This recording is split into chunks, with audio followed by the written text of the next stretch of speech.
முண்டியெல்லாம் ஒரு கண்ணுக்குட்டி வருமே, இப்பெல்லாம் அந்த கண்ணுக்குட்டி வரவே மாட்டேங்குது. அவங்க அம்மா கூட வரும், இப்ப அந்த கண்ணுக்குட்டியும் வரல. அது பெரிய அம்மா மாடும் வர மாட்டேங்குது. ஒண்ணு இந்த சைடு வரும், இல்லைன்னா அந்த சைடு வரும். ரெண்டு சைடுமே வர மாட்டேங்குது இப்பெல்லாம்.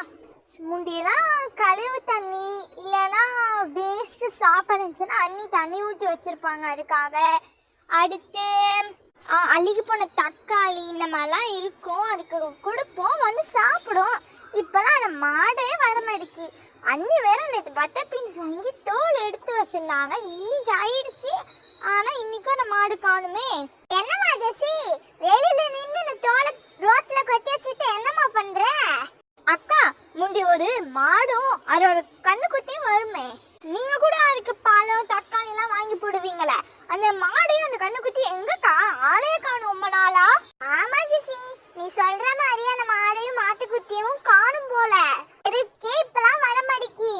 முண்டிலாம் அந்த பைப்புக்கு கீழே தான் இருக்கும், கூப்பிட்டா வரும். இப்ப அந்த மாட்டையே ஆளையே காணும் ஜெசி, எங்க போச்சுன்னே தெரியல.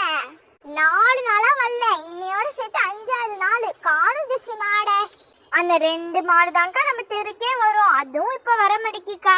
ஆமா ஜெசி, அந்த மாத்தாலே காணும். நானும் ரொம்ப நாளா காய் பழம்லாம் அழுகி போனது எடுத்து வச்சிருந்தேன் அதுக்கு போடலான்னு. ஆனா அந்த மாடு வரலையா, ஏற்கனவே அதே அழுகி போனது, அதுல ஒன்னும் புழுலாம் வந்துடும் சொல்லிட்டு நான் குப்பையில போட்டேன் ஜெசி. ஒண்ணு அந்த மாடு வந்தா உங்க வீட்டு வழியா வரும், இல்லைன்னா எங்க வீட்டு வழியா தான் வரும். வந்துச்சுன்னா நான் உன்னை கூப்பிடுறேன் ஜெசி. என்ன கண்டிப்பா அந்த மாடு வரும் ஜெசி. நீ எனக்கு தோல்லாம் எடுத்து வச்சிருக்க, நானும் ஒரு 4 தக்காளி பழம் எடுத்து வச்சிருக்கேன். நான் அண்ணாச்சிக்கார அண்ணன் இருக்காருல்ல, 4 அழுகுற தக்காளியா போட்டு விட்டுருக்காரு, அதெல்லாம் எடுத்து வச்சிருக்கேன்.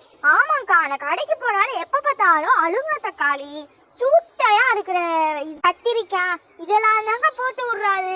நம்மளையும் காய எடுக்க மாட்டேங்கிறாரு, அவர் எடுக்கிறதும் நல்ல காயா எடுக்கணும். அதனால நாங்க அந்த கடைக்கு போக மாட்டோம்க்கா. வேற என்ன கடைக்கு போவோம் அப்பனா காய் வாங்க? அக்கா, நம்மளுக்கு பின்னாடி 2 தெரு தள்ளி மூணாறு ஒரு 3 வீடு கழிச்சு 4ஆவதா ஒரு கடை திறந்துருக்காங்கக்கா. கடை பேரு தமிழ் ஸ்டோர்ஸ். அங்கதான்க்கா நாங்க வாங்கணும் இப்பெல்லாம் காய்.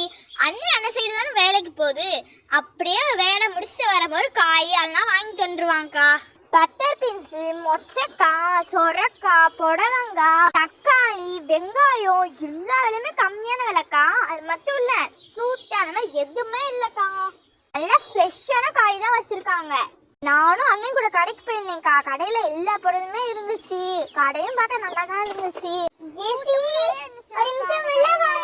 சரிக்கா, டைம் ஆயிடுச்சு, அண்ணி கூப்பிடுறாங்க, போயிட்டு வரேன். சரி நம்மளும் போலாம். மறக்காம நம்ம சேனலை சப்ஸ்கிரைப் பண்ணி